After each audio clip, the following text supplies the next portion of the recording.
You know what you're supposed to do with money, right? Spend less, save more, plan for the future. But why is it that so many of us can't seem to do this?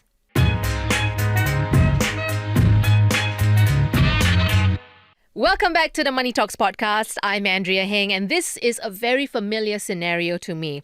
Today, we are unpacking the emotional side of money and how generational patterns, even habits, can actually shape the way we spend, the way we save, and just overall how we think about our finances. To help us understand the psychology of how we deal with money, in the hot seat today is Michelle Ma.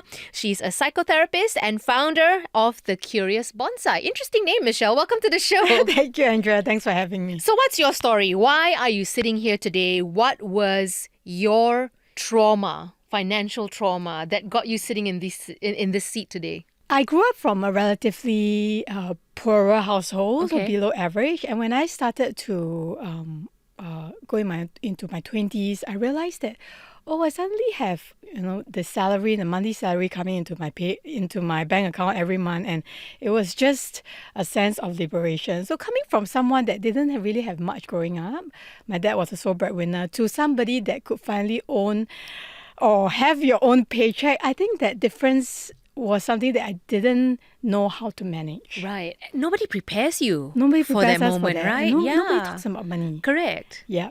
So when it came to... So I went to the extreme. I spent a lot of money. I bought a lot of branded bags, luxury goods. And I thought, this can't be it, right?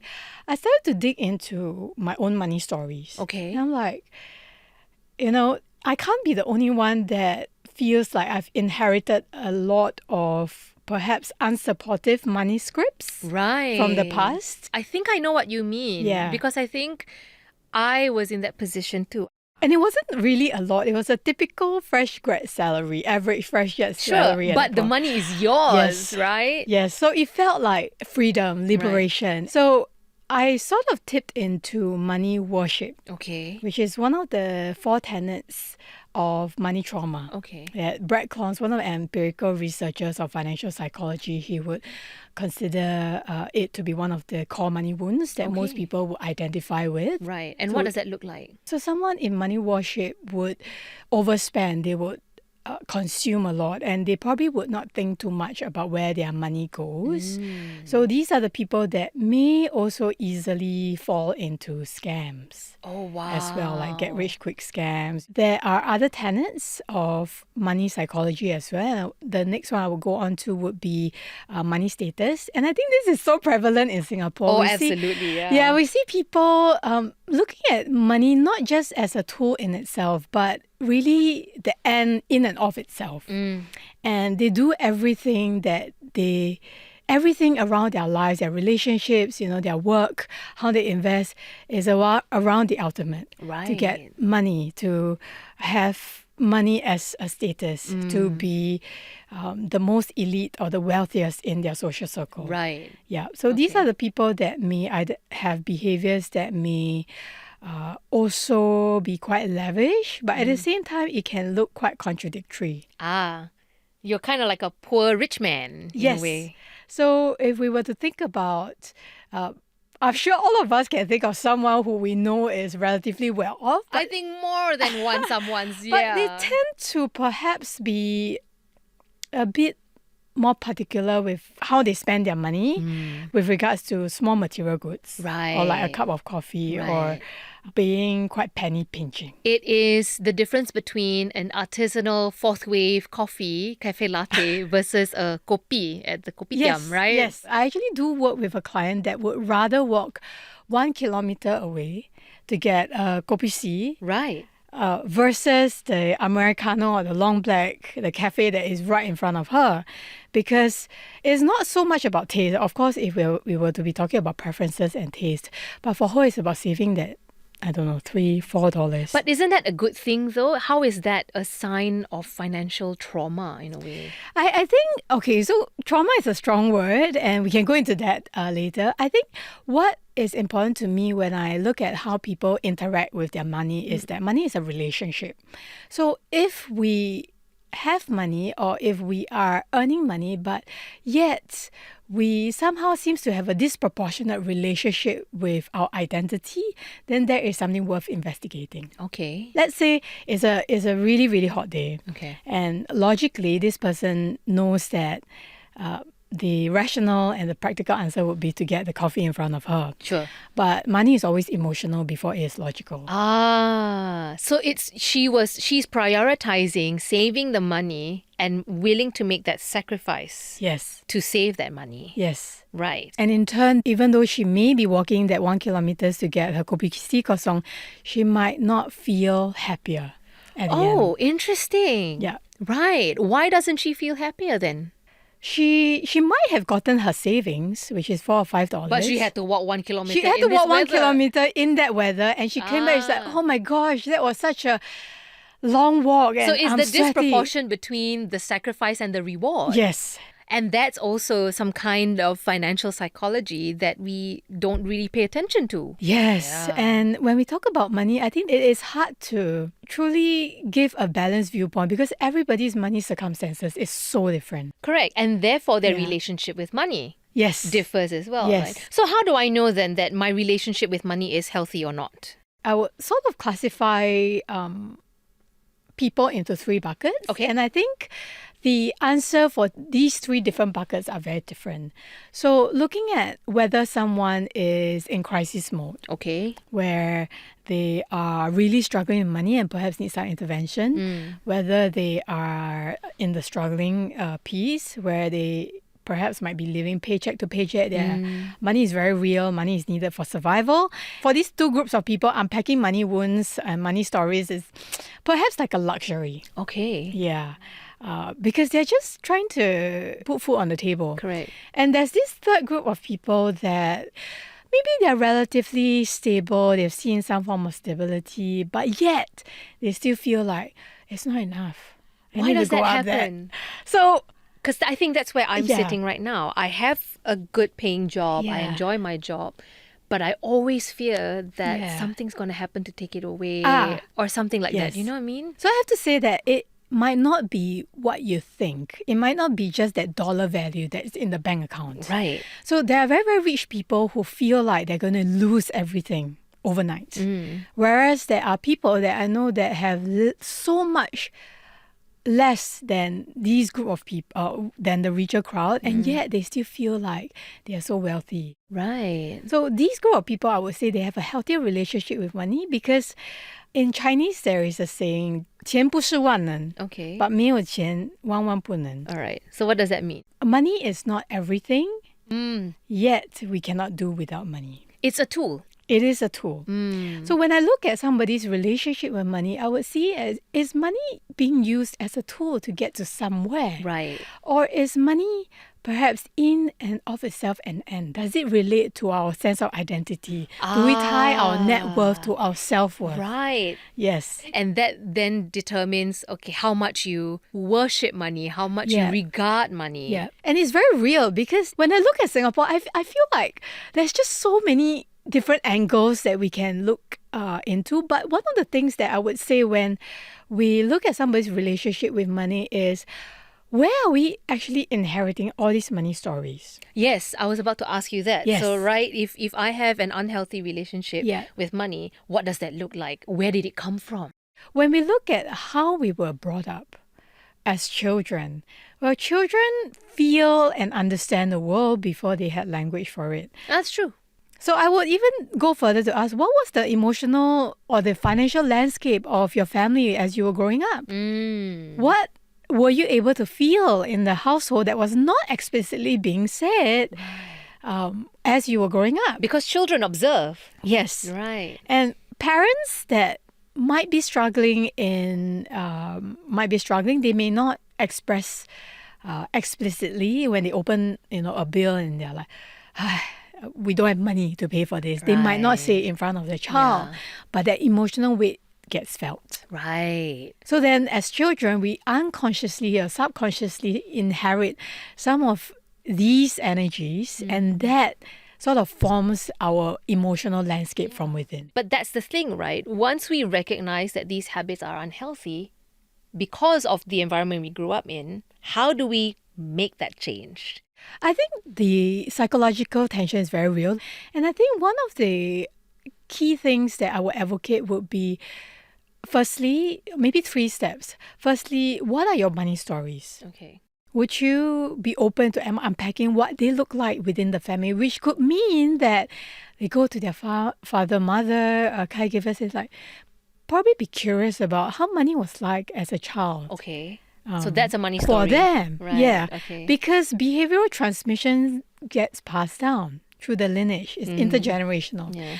And with that, perhaps healing their relationship with money could also look like grieving opportunities they didn't get, grieving choices they didn't get to make. And, I speak on my behalf because I had to grieve a lot of the parts of my own story, the choices I didn't get to make, the moments where I felt so left out in school because, my peers could afford something that I couldn't afford because my pocket money was like less than So in your adulthood, you acted on your FOMO in a way. I acted on my FOMO and completely went the opposite side by like purchase, right? So you kind of see that that showing up in my adulthood. And the third would be perhaps consciously renegotiating with which parts of the story that you would like to retain. Okay. Versus which part you would like to carry forward into the future. Because we are not invalidating the past. We are recognizing that all these things have happened for us. Whether we came from a poorer household or a richer household of better financial standing. Because I think I see people from, more higher access families, they can tend to have some degree of money shame. Wow. Even there with the security of money. Yeah, because then they are of a higher social standing, but may not want to be there. Right. They've grown into it. Their family were like that. Right. But it doesn't mean that they don't want to be just like all the other children. So knowing my money story, Yeah. trying to have a conversation about my money story, renegotiating what I want to retain, and I guess also deciding for myself, okay, after I know what I want to retain, what do I do next? Yeah. So what is that next step? So the next step would be perhaps to understand why you do certain things. Okay. So someone that spends, like overspends or go into emotional spending, it probably might be protecting you from something. Loneliness, anxiousness, danger, stress, a threat. But understanding is not the same as behavior change. Right, because it's one thing to say, yeah, I'm buying this thing because it's retail therapy. Yeah. I had a hard day. Yeah, and we can do that and then we see our bank account, Exactly, and then the depleting, and regret sets in. Yes. So understanding and recognizing and calling it retail therapy is one thing. How do we deal with it after that, right? What do we do after that, right? So it's sensing what is it in the body for you. So, for example, I would like to give another example that might be, closer to home that everyone can resonate with. Might be, you open up a bill. Yeah. Every single month, it's like, your bill from Citibank is due. Remember to pay it by 16th of June, 2026. And what is that sensation in the body when you see the email? It's dread. Yeah. And I will even go deeper to ask, what does dread mean for you? What it is means that money story? has to leave my bank account. It's punishment for what I've spent. Yeah. This happens to me every month. Yeah. Right? So how do I get over that? What do I change? I would say it's cultivating that sense of being able to hold emotionally what that dread is, and also at the same time holding in perspective that you're able to also shift your reality the next month. You can also reconsider your choices and you can renegotiate what you bring into the future. Because even though you might have overspent this month, money is always emotional before it's logical. But what if I've overspent 3 months in a row? Do you know what I mean? Like you do end up in a bit of a spiral, you lose a bit of control. It happens, right? Yes. So I would like to say also that when money sort of moves into that domain where we realize that there are some compulsions showing up, then that might warrant professional advice or professional help. Okay, I'm glad you're here then today. And those are sort of where we can So people that tip into, gambling or Right. scams, I think those are real and behaviors that require a bit more support Okay. than usual. But if you are Yeah. the layperson that, or the person that's dreading your bills every single month, but yet at the same time we know that we have enough.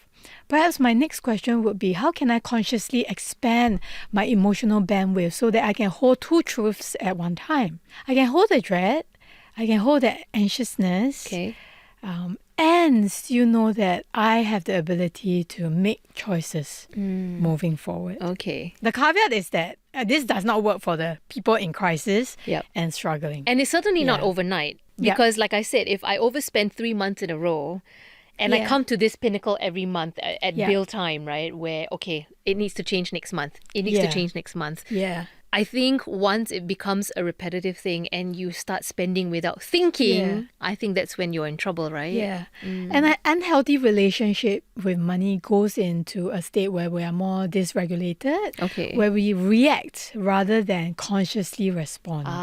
So you're not Yeah. intentional about spending. Yeah. When you're not intentional about spending, you're not actually keeping track of where that money is Yeah, going and you might to. be using it as a way to soothe something.